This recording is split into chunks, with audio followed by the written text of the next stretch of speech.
القرآن والفرقان إليه بنیادی قواعد تجوید اور تلاوت قرآن کریم میں اپلائی کرنے کا طریقہ محترم پروفیسر ڈاکٹر محمد الیاس فیصل سے آسان انداز میں سیکھیں۔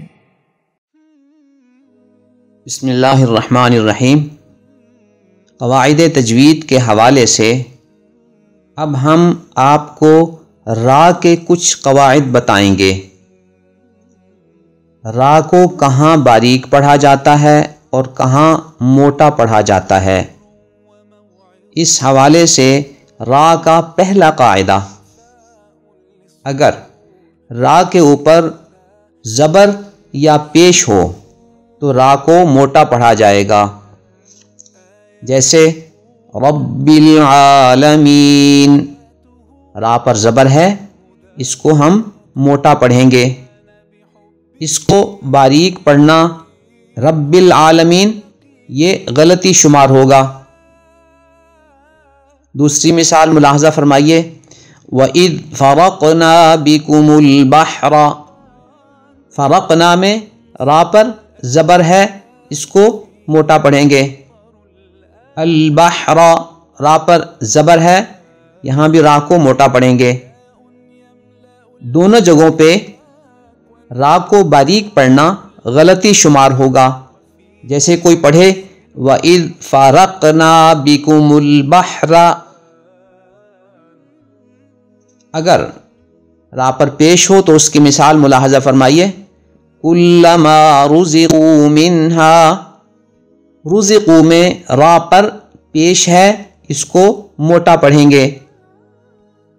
اس کو باریک پڑھنا غلطی شمار ہوگا، کلما رزقوا، تو بغیر موٹا کیے پڑھنا غلطی شمار ہوگا۔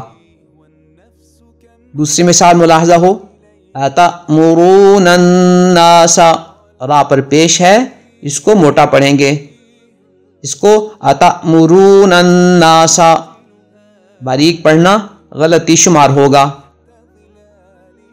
اگر را کے نیچے زیر ہے تو اس کو باریک پڑھیں گے۔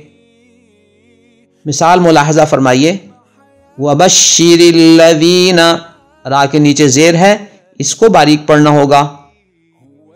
اگر کوئی اس کو موٹا پڑھے تو یہ غلطی شمار ہوگا، وَبَشِّرِ الَّذِينَ، یہ غلطی ہوگا۔ وَاسْتَعِينُوا بِالصَّبْرِ، بالصبر میں را کے نیچے زیر ہے، اس کو باریک پڑھیں گے۔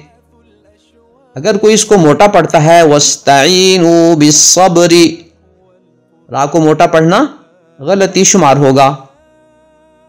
خلاصہ یہ نکلا کہ اگر را پر زبر ہو یا پیش ہو تو را کو موٹا پڑھیں گے، اور اگر را کے نیچے زیر ہو تو اس کو باریک پڑھیں گے۔